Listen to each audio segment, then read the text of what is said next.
Good morning students. आज हम लोग बात करेंगे मुगल साम्राज्य के बारे में। और ये हमारे मध्यकालीन भारत के इतिहास का एक बहुत ही बड़ा बोल सकते हैं कि चैप्टर है, जिसे हम लोग बिना कंप्लीट किए मध्यकालीन भारत या मिडिवल हिस्ट्री के बारे में, इंडियन हिस्ट्री के बारे में नहीं जान सकते। तो मुगल साम्राज्य के बारे में हम लोगों को जो जो चीज़ें पढ़नी है उसका एक ब्रीफ इंट्रोडक्शन आप लोगों को देंगे। देखो, मुगल साम्राज्य अगर हम लोग बात करते हैं उत्तर भारत की, या फिर हम लोग पूरे दिल्ली सल्तनत की बात करें, या फिर कंप्लीट भारत की भी बात करते हैं, तो मध्यकालीन भारत में पूरे इंडिया पर, हिंदुस्तान पर मेन जो बादशाहत रही है वो दो साम्राज्य की रही है, दो सल्तनत की रही है, ठीक है। और दोनों ही मुस्लिम डायनेस्टी थी। एक हम लोग देखते हैं दिल्ली सल्तनत, ठीक है। एक हम लोग बात करते हैं दिल्ली सल्तनत की, और दूसरा है हमारा मुगल्स, ठीक है। तो मुगल्स की हम लोग बात करते हैं। दिल्ली सल्तनत का जो टाइम पीरियड रहता है बच्चों, वो रहता है तकरीबन 1205 से लेकर 1526 तक। जिन बच्चों ने दिल्ली सल्तनत पढ़ लिया है तो उन्हें बहुत अच्छे से पता होगा कि 1205 में हमारे हिंदुस्तान के एक चौहान डायनेस्टी थी, चौहानों के चौहान पृथ्वीराज चौहान, जिनको एक तरह से हराकर मोहम्मद गौरी हिंदुस्तान पर आक्रमण भी होता है उस टाइम में। Battle of Tarain first and second भी होते हैं। और उसके पश्चात हम लोग देखते हैं कि एक मुस्लिम डायनेस्टी हिंदुस्तान में प्रारंभ होती है, जो तकरीबन 5 डायनेस्टी के साथ में काम करती है, जिसमें आती है गुलाम वंश, खिलजी वंश, तुगलक वंश, सैयद वंश एंड लोधी वंश, ठीक है। और मुगल साम्राज्य का जो प्रारंभ होता है बच्चों, वो होता है 1526 में, ठीक है। तो आपको ये जो डेट है वो याद रखनी है, 21 अप्रैल 1526। अगर आपको डेट एक बार याद नहीं भी रहती है, ट्राई करिए डेट याद करें, वरना ईयर तो आपको याद करना ही करना है। तो 1526 में ऐसा क्या घटनाक्रम हुआ था हिंदुस्तान में कि मुगल जो है एक बाहरी शक्ति थी, बाहरी आक्रमणकारी थे, और वो आकर हिंदुस्तान में क्या अपना साम्राज्य बिठा देते हैं, साम्राज्य स्थापित करते हैं, साम्राज्य की नींव रखते हैं, और तकरीबन 18वीं सेंचुरी तक आप ये अपना क्या करते हैं, हिंदुस्तान में अपने बादशाहत को कायम करने में सफल रहते हैं, ठीक है। मुगल वर्ड से ही आपको पता है कि मुगलों ने हिंदुस्तान में अपने हिसाब से अपना कंट्रीब्यूशन दिया है, कुछ अच्छा कुछ बुरा, लेकिन हाँ, हर चीज़ के दो पहलू होते हैं। वैसे ही मुगलों को मुगल एम्पायर की जब भी बात आती है तो आपके दिमाग में एक व्यक्ति जरूर आता है, वो है अकबर, ठीक है। तो हम लोग मुगल डायनेस्टी के बारे में क्या पढ़ेंगे क्या नहीं पढ़ेंगे, आज इसके हिसाब से हम लोग एक इंट्रोडक्टरी पार्ट लेते हैं, ठीक है। नेक्स्ट हम लोग देखते हैं बच्चों,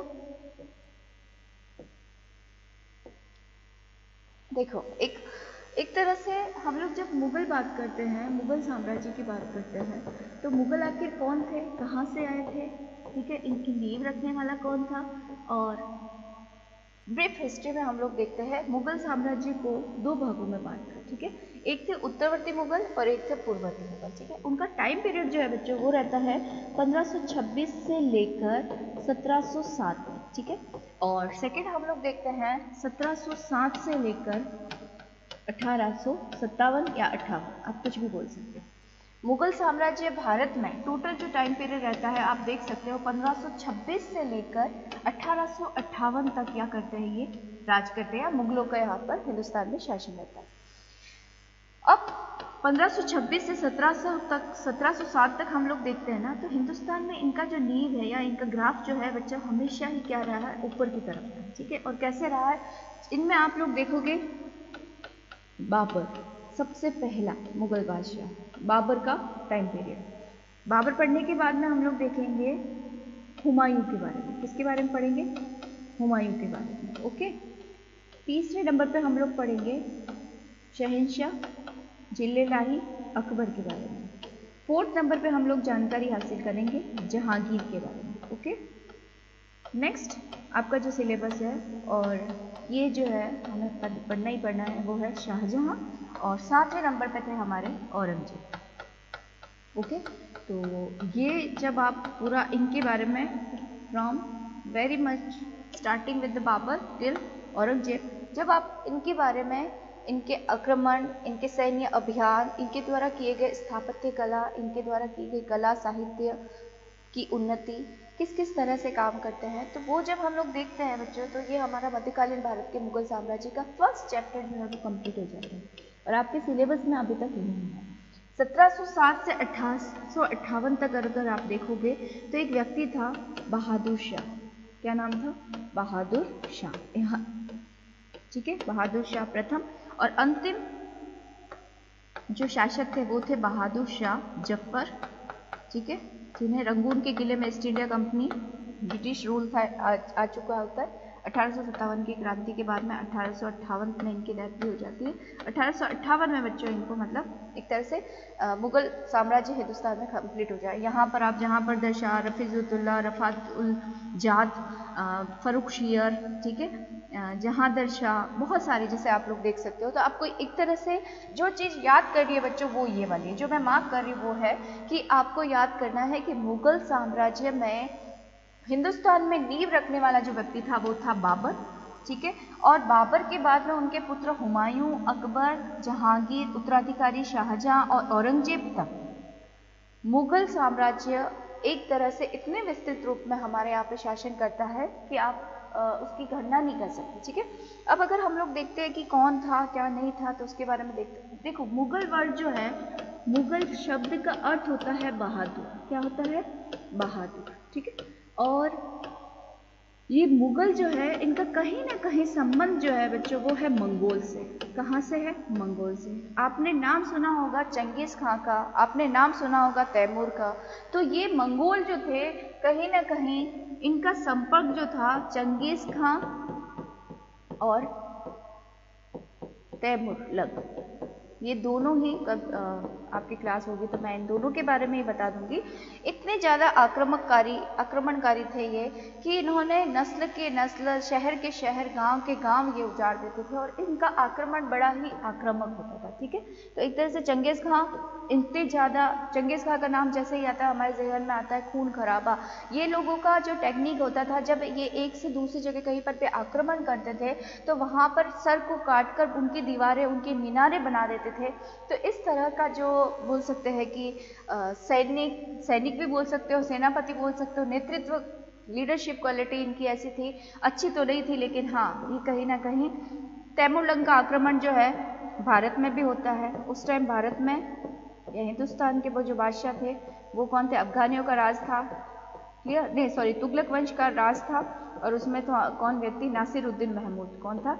नासिरुद्दीन महमूद। उस टाइम में तैमूरलंग क्या करता है? भारत में आक्रमण करता है। तकरीबन 1358 की बात है ये, क्लियर? अब आज हम लोग मुगल के बारे में आगे देखते हैं कि मुगल्स में क्या था। देखो, the Mughal empire started with 1526 1526 and till that 1858 as I already clear about this, ठीक है। तो इंडिया में इनका जो रहता है ये आप जिस तरह से देख सकते हैं कि इनका ये दक्कन वाला जो क्षेत्र है जो मैं मार्क कर रही हूँ विद द ब्लू मार्क, इनको थोड़ा सा एरिया छोड़कर इन्होंने Mewar, Rajasthan, Punjab, Kashmir, Persia that means उस टाइम का फारस, काबुल, बुंदेलखंड, गंगा नदी के आसपास का एरिया, दक्कन, यहाँ तक इन्होंने क्या किया था? राज किया था, ठीक है। तो मुगल एम्पायर एक तरह से आप देख सकते हो कि हिंदुस्तान का 70-80% जो है मुगल क्या करते हैं?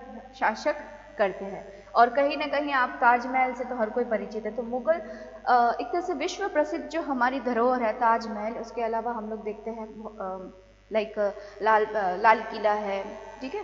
उसके अलावा बहुत सारी बुलंद दरवाजा है, वो सारे इन मुगलों की ही देन है। कहीं चित्रकला, हम लोग ऐसे ही नहीं बोलते कि अकबर महान था। अकबर महान था दैट मीन्स कि अकबर ने दिल से हिंदुस्तान वासियों पर क्या किया था? राज किया था। कहीं ना कहीं जो देखो मुस्लिम डायनेस्टी जब भी आई ना, जब हम इसकी बात करते हैं दिल्ली सल्तनत की, ठीक है, इससे जस्ट पूर्व की बात करते हैं दिल्ली सल्तनत की, तो दिल्ली सल्तनत में ये था कि पूरी कंप्लीट मुस्लिम डायनेस्टी थी, ठीक है, कंप्लीट मुस्लिम डायनेस्टी थी। और इन मुस्लिम डायनेस्टी का कहीं ना कहीं रूल जो था इस्लामिक धार्मिक चेतना लाना था पूरी हिंदुस्तान में, हिंदुस्तान को एक मुस्लिम साम्राज्य में परिवर्तित करना था। लेकिन टिल दैट जब अकबर आता है तो अकबर क्या करता है? बड़ा ही मिली जुली एक तरह से नीति चलाता है। धार्मिक नीति बड़ी ही अकबर की होती है कि वो क्या करता है, खुद भले ही इस्लाम धर्म का बड़ा ही क्या था? अनुयायी था, लेकिन उसने कभी भी जबरदस्ती किसी भी राज्य को अपना धर्म परिवर्तन करने के लिए क्या नहीं किया? प्रेरित नहीं किया या फिर फोर्सफुली उसको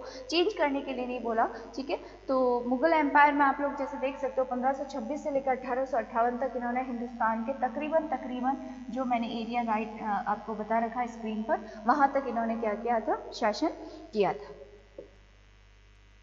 इसमें अगर आप लोग जाना चाहते हो मुगल एम्पायर 1526 से 1707 तक, तो एक तरह से बताया गया कि extent of Mughal empire in 1530 तक, तो वो येलो से तो इतना इतना जो था, दिल्ली है, नरवाई है, फतेहपुर है, राजपूताना, बीकानेर, मारवाड़, तो तकरीबन तकरीबन इन्होंने क्या किया था 1530 तक इन्होंने, जैसे एक एक का हम लोग जब पढ़ेंगे ना तो आप लोगों को पता चलेगा कि धीरे धीरे इनका एक्सपेंशन जो है या फिर इनका जो साम्राज्य विस्तार है वो धीरे धीरे होता जाता है, और दक्षिण भारत तक इन्होंने क्या किया था, राज किया था। आपको लोगों को याद रखना है, दक्षिण भारत तक इन्होंने क्या किया था, शासन किया था। ठीक है, हम लोग एक ओवरव्यू की तरफ से देखते हैं कि ruled most of the India and Pakistan in the 16th century, 16th-17th century, यहाँ तक कि हम लोग जब भारत और पाकिस्तान का पार्टीशन हुआ था 1947 में, उससे पहले की अगर हम लोग बात करें तो Pakistan was the part of the India, Hindustan का पार्ट था, Bangladesh also the part of India. तो उस टाइम में क्या था कि consolidated Islam in south Asia, spread Muslim arts and culture and rule large area with the Hindu majority. देखो, इसमें आपको ये समझना है कि मुगल ने केवल और केवल मुस्लिम डायनेस्टी को सपोर्ट नहीं किया, मुस्लिम वर्ग के जो शासक थे जो जो अलग अलग एरिया में, उनको ही सपोर्ट नहीं किया, बल्कि जो राजपूताना थे, जो हिंदूवर्ती राजा थे, उन लोगों को भी क्या मिला, इन्हें सपोर्ट मिला। और देखो, आप तभी शासन कर सकते हो जब आपके साथ में क्या हो, सबका कहीं ना कहीं सपोर्ट हो। तो अकबर के बाद में देखो, बाबर और हुमायूं जब पढ़ेंगे ना हम लोग, तो बाबर ने तो हिंदुस्तान के में मुगल नींव रखी थी। ठीक है, तो आप इस चीज को भले नोट करके लिख लो कि नींव रखने वाला तो कौन था, स्टैब्लिश करने वाला कौन था, बाबर था। ठीक है, लेकिन वास्तविक संस्थापक के तौर पर किसे जाना जाता है, अकबर को। किसको जाना जाता है, अकबर को। आप देखोगे अकबर ने काफ़ी टाइम पीरियड तक, बाबर का टाइम पीरियड देखो तो 1526 से 30 तक ही था, लेकिन जब अकबर का टाइम पीरियड देखते हैं तो 1555 से लेकर 1605 तक। ठीक है, तो आप खुद देख लो कितना लंबा टाइम पीरियड जो है मिला है किसको, अकबर को। 1555-56 के तकरीबन से लेकर 1605 तक अकबर ने शासन किया, और अकबर ने उस टाइम में अपने साम्राज्य को न केवल उत्तर भारत बल्कि दक्षिण भारत तक भी फैला दिया था। ठीक है, तो हम लोग एक एक करके बात करेंगे तो आप अपन को अच्छे से समझ में आएगा।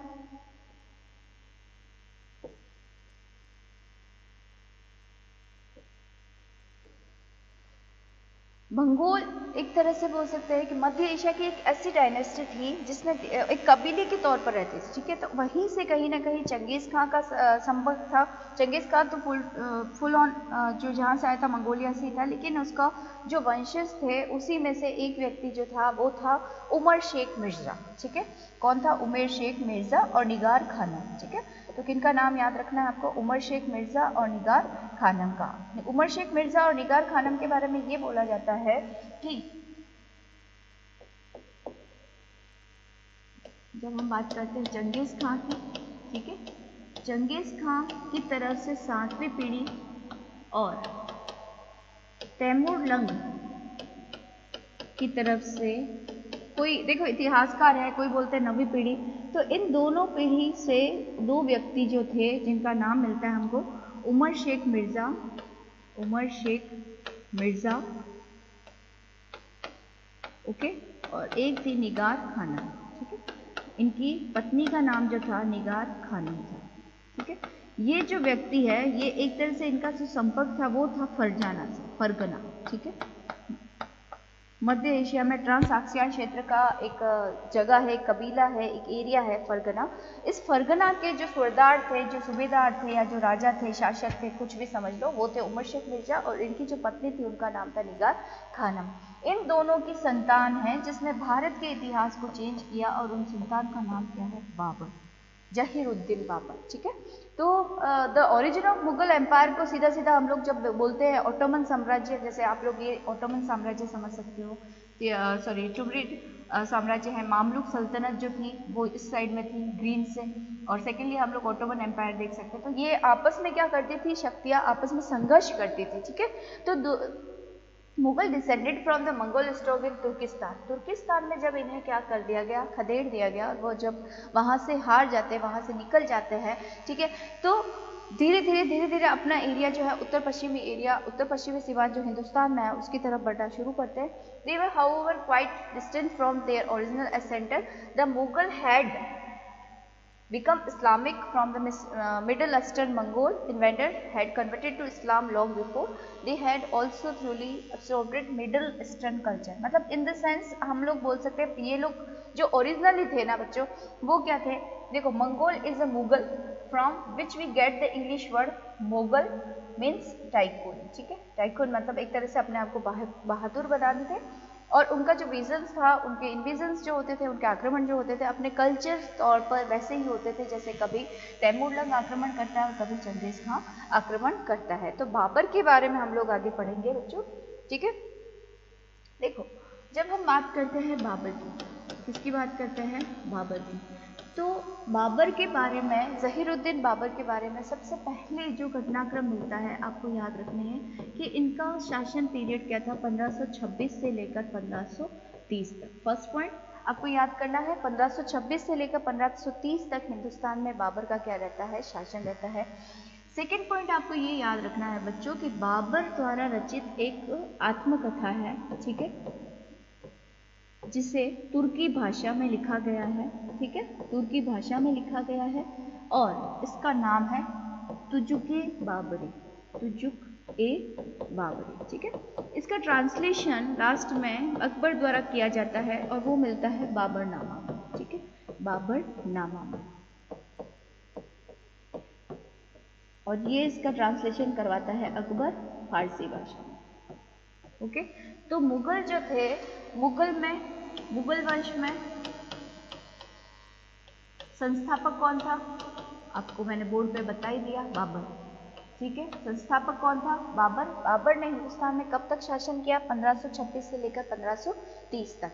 बाबर द्वारा अपनी एक आत्मकथा लिखी गई है जिसमें का नाम है तुर्क भाषा में तुजुक-ए बाबरी, और इससे हम लोगों को काफ़ी नॉलेज मिलता है मुगल साम्राज्य के बारे में, या फिर मुगल साम्राज्य या मुगल जब भी हिंदुस्तान में प्रवेश करते हैं उस टाइम में हिंदुस्तान के राजनीतिक पॉलिटिकल जो बैकग्राउंड है वो क्या था, राजनीतिक स्थिति किस तरह की थी, उससे हमको ज्ञात होता है. अब आफ्टर दैट जब अकबर आता है तो फारसी भाषा में इसका क्या करवाता है? ट्रांसलेशन करवाता है बाबरनामा से. ठीक है, तो जब बाबर आक्रमण करता है तब हिंदुस्तान में एक तरह से पांच या सात जो है राज्य होते हैं में बाबर अपनी आत्मकथा तुजुक-ए बाबरी में लिखता है कि हिंदुस्तान में 7 मुख्य राज्यों का या बोल सकते हैं कि एरिया का वो नाम उत्कीर्ण करता है. सबसे पहले जो नाम लेता है वो लेता है दिल्ली. तो बाबर ने तुजुक-ए बाबरी में दिल्ली के बारे में कुछ लिखा है. दिल्ली के बाद में आता है मालवा, बंगाल. बंगाल के बाद में आता है आपका कौन सा एरिया? एक तरह से बोल सकते हैं कि राजपूताना या मेवाड़. राजपूताना भी बोल सकते हो, मेवाड़ भी बोल सकते हो. ठीक है, एक बात करता है गुजरात के बारे में, और विजयनगर और बहमनी साम्राज्य. विजयनगर और बहमनी साम्राज्य, इन साम्राज्य के बारे में भी बात करते हैं. तो फर्स्ट पॉइंट, बाबर ने कब तक रूल किया हिंदुस्तान में? 1526 से 1530 तक. मुगल सल्तनत की नींव रखने वाला कौन था हिंदुस्तान में? बाबर. बाबर ने अपनी आत्मकथा को कौन सी भाषा में लिखा है? तुर्की भाषा में. इसका ट्रांसलेशन अकबर ने फारसी भाषा में करवाया बाबरनामा से. बाबर ने बाबरनामा में 7 मुख्य राज्यों का क्या किया है? वर्णन किया है, जिसके अकॉर्डिंग दिल्ली, मालवा, बंगाल, मेवाड़, गुजरात, बहमनी और विजयनगर, इसके अकॉर्डिंग 5 तो थे मुस्लिम राज्य हिंदुस्तान में, और 2 जो थे वो क्या थे? हिंदूवती राज्य. ठीक है, तो आई होप यहाँ तक आपको समझ में आ गया होगा. नेक्स्ट हम लोग देखते हैं बाबर. ठीक है, तो बाबर का रूल है 1526 से लेकर 1530 तक, और बाबर जो है उज़्बेक मतलब कल्चर कहीं ना कहीं पर्शियन फारसी था, और मुस्लिम एम्पायर जो था बढ़ रहा था सेंट्रल एशिया में. वहाँ पर सेंट्रल एशिया से आया था, ये मध्य एशिया से आया था, और वहाँ पर उज़्बेकों का क्या हो रहा था? आतंक हो रहा था. तो कहीं ना कहीं बाबर को अब अपनी मिलिट्री, अपना राजस्व, अपनी इकोनॉमिक पावर को बढ़ाने की ज़रूरत थी अपने एरिया को. अब एक तरह से बोल सकते हैं कि बाबर जो था उसका संपर्क सीधा फरगना से था. फरगना का शासक था, सूबेदार था, सरदार था बाबर। और वहाँ पर मध्य एशिया में कौन सी ट्राइब? उज़्बेक। ठीक है, कौन सी ट्राइब? उज़्बेकों का क्या हो रहा था? आतंक हो रहा था। धीरे धीरे काबुल भी इनसे छीन लिया जाता है, क्योंकि ये हम लोग नेक्स्ट क्लास में पढ़ेंगे कि बाबर का क्या कहाँ जन्म हुआ, कितने साल का था, कब राजा बना, सब कुछ था। लेकिन बाबर के समय भारत की जो राजनीतिक स्थिति थी उसमें हम लोग देख सकते हैं कि बाबर ने जब इन सब के बारे में बात करी है बच्चों, तो उसमें कुछ ना कुछ चेंजेस जरूर लाए हैं। ओके, तो देखो बाबर ने बोला है कि उस टाइम में हिंदुस्तान में हिंदुस्तान में मुख्य तौर पर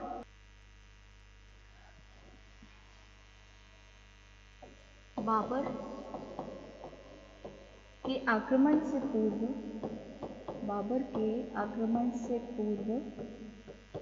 भारत की राजनीतिक स्थिति, ये समझना बड़ा इम्पोर्टेंट है। भारत की राजनीतिक स्थिति, ठीक है, भारत की राजनीतिक स्थिति। ओके, तो भारत की राजनीतिक स्थिति जब हम लोग देखेंगे तो आप देखो, भारत की अगर हम लोग बात करें तो भारत फॉर एग्जाम्पल थोड़ा सा ऐसे बना देती हूँ मैं, 1 सेकेंड।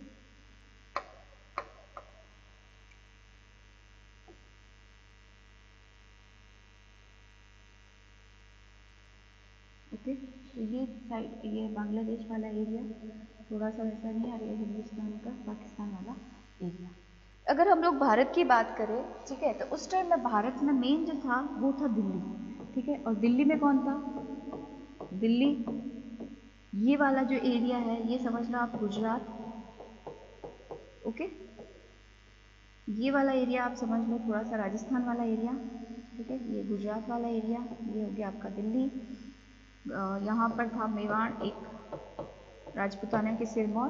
ठीक है, और ये वाला जो एरिया है यहाँ पर है आपका आ जाता है बंगाल। कौन सा एरिया आ जाता है बच्चों? बंगाल। ठीक है, बंगाल के पास में यहाँ पर एक एरिया पड़ता है मालवा। कौन सा एरिया पड़ता है? मालवा।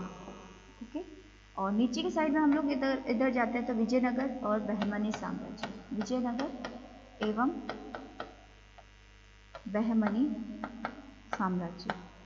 ओके,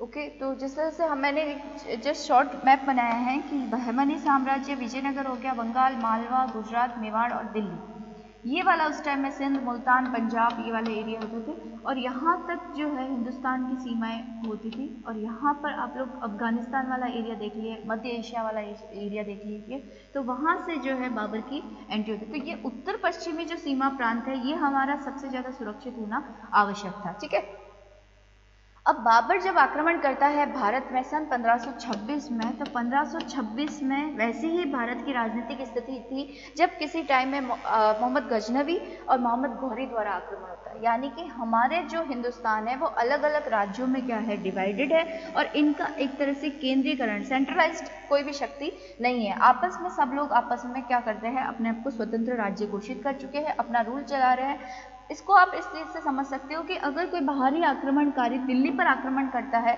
तो मेवाड़, गुजरात, मालवा, बंगाल और अलग जो राज्य थे वो कभी भी क्या नहीं करेंगे, उसका सहायता नहीं करेंगे, और वे वेट करेंगे कि दिल्ली का देखते क्या हाल होता है। तो यही स्थिति जब मोहम्मद गौरी आप लोग देखते हो 1121 में, 1191 में, 92 में बैटल ऑफ तराइन होती है पृथ्वीराज चौहान के साथ में। ठीक है, तो उस टाइम में भी आप देखते हो कि बहुत सारे जो हिंदुवती राज्य थे वो भी हम क्या नहीं करते, आपस में सपोर्ट नहीं करते। दिल्ली में उस टाइम में लोधी डायनेस्टी थी। ठीक है, कौन सी डायनेस्टी थी? लोधी वंश था। और लोधी कौन सा था? जिसका नाम था इब्राहिम लोधी। ठीक है, इब्राहिम लोधी क्या था? अफगान था। बट ऑब्वियसली बात है क्या था? अफगान साम्राज्य था उस टाइम में। पहला हिंदुस्तान का अफगान डायनेस्टी जो थी वो कौन सी थी? लोधी डायनेस्टी। इब्राहिम लोधी उस टाइम में दिल्ली का क्या होता है? शासक होता है। क्लियर? अब क्या होता है बच्चों कि यहाँ पर सिंध मुल्तान के एरिया में इब्राहिम लोधी का ही भाई था जिसका नाम था दौलत खां लोधी। क्या नाम था? दौलत खां लोधी। ये दौलत खां लोधी जो है बच्चों क्या करता है? इनवाइट करता है बाबर को। ये जब बाबरनामा हम लोग देखेंगे तो जस्ट आज हमने ब्रीफ देखा है बाबर के आक्रमण से पूर्व भारत की राजनीतिक स्थिति क्या थी। और राजनीतिक स्थिति में आपको पहला पॉइंट याद रखना है कि सारे ही राज्य अपनी अपनी शक्ति को क्या कर रहे थे? बढ़ा रहे थे, और इन्हें एक तरह से एकता का क्या था? अभाव था। इब्राहिम लोदी अपने ही अफगान जो लोदी वंश के अलग जो भाई थे, कोई रिश्तेदार थे, संबंधित थे, उनके अगेंस्ट नीतियों का क्या कर रहा था, पालन कर रहा था। अगर मेवाड़ की बात करें तो हमारे महाराणा संग्राम सिंह, कौन थे? महाराणा संग्राम सिंह। महाराणा संग्राम सिंह जिसे हम लोग इतिहास में, राजपूताना के इतिहास में महाराणा सांगा के नाम से जानते हैं। महाराणा सांगा और इब्राहिम लोदी का वैसे भी आप लोगों को पता है कि खातूली का युद्ध हुआ था। इन लोगों का वैसे भी क्या हो सके, मतलब एक तरह से ये अपने आप के साम्राज्य को विस्तारित कर रहे थे और महाराणा सांगा से हार चुका था इब्राहिम लोदी। जब केंद्र में पावरफुल कोई शक्ति नहीं रहती ना बच्चों, तब ये सारी चीजें होती है। इब्राहिम लोदी अपने नीतियों से अपने शासन को सही से संचालित नहीं कर पा रहा था, ठीक है। बंगाल में ऑलरेडी कौन थे, यहाँ पर भी अफगान थे, ठीक है। कौन थे? अफगान थे। इन्होंने अपने आप को क्या कर दिया, स्वतंत्र घोषित कर दिया था। बहमनी साम्राज्य अलग ही चल रहा था। विजयनगर के कृष्णदेव राय थे, अपने आप में बहुत ही ज़्यादा समृद्ध, और विजयनगर उस टाइम में बड़ा ही शांति प्रिय जो था रूल कर रहा था। गुजरात का एक व्यक्ति दिखता है जिसका नाम था मुजफ्फर शाह, मुजफ्फर शाह, और उसके बाद में आप लोग देखोगे बहादुर शाह, ठीक है। मुजफ्फर शाह यानी कि बाबर ने जब आक्रमण किया था, मुजफ्फर शाह प्रथम था, और जब 1530 में इसका पुत्र बहादुर शाह जो है वो राजगद्दी पर आ जाएगा। तो गुजरात है, मेवाड़ है, दिल्ली है, मालवा है। मालवा का वैसे डायरेक्ट संपर्क तो नहीं हुआ था बाबर के साथ में, लेकिन आपको एक याद होगा चंदेरी मेदिनी राय, ठीक है। महाराणा सांगा के सपोर्ट से जो चंदेरी राज्य और मालवा का सरदार होता है, तो वो वही रहता है। तो एक तरह से राजनीतिक स्थिति में आपको ये समझना है कि हिंदुस्तान के उस टाइम में जो स्ट्रॉन्गेस्ट या स्ट्रॉन्ग जो बोल सकते हैं राज्य है, वो आपस में लड़े हुए हैं, इनकी आपस में बन नहीं रही है, और अपने आप को एक तरह से शक्ति असंतुलन की जो स्थिति है, वो राजनीतिक स्थिति हमको देखने को लगती है कब, जब बाबर आक्रमण करता है 1526 में। ओके, तो अब हम बाबर का इंट्रोडक्शन और बाबर द्वारा जो 4 युद्ध लड़े गए थे आपको याद ही होंगे, 1526, 27, 28 और 29 कौन कौन से थे, तो उनके बारे में हम लोग विस्तृत चर्चा करेंगे। पहला था पानीपत का युद्ध, ठीक है। सेकेंड जो था वो आपका कौन सा युद्ध था, खानवा का युद्ध राणा सांगा के साथ में। 1528 में कौन सा, चंदेरी राज्य पर करता है, कौन सा, घाघरा का युद्ध और चंदेरी का युद्ध, ठीक है। तो इन सब की चीज ये चारों युद्ध जब हम लोग कल पढ़ लेंगे तो आप लोगों को बाबर के बारे में और विस्तृत जानकारी मिल जाएगी। बाबर का हिंदुस्तान पर आक्रमण करने के क्या क्या रीजंस थे, क्या कारण थे, बाबर को यहाँ पर आकर क्या चीजें ऐसी दिखती है कि लगता है कि मैं यहाँ पर रूल कर सकता हूँ, बाबर को क्या नीड थी, उसके अलावा इनका इब्राहिम लोदी, राणा सांगा, मेदिनी राय और महमूद लोदी की सेना के साथ में क्या एक तरह से इनका क्या घटनाक्रम रहता है, क्या कंट्रोवर्सी होती है, उसके बारे में हम लोग कल के क्लास में चर्चा करेंगे। आज के लिए इतना ही। Thank you so much. जय हिंद, जय भारत।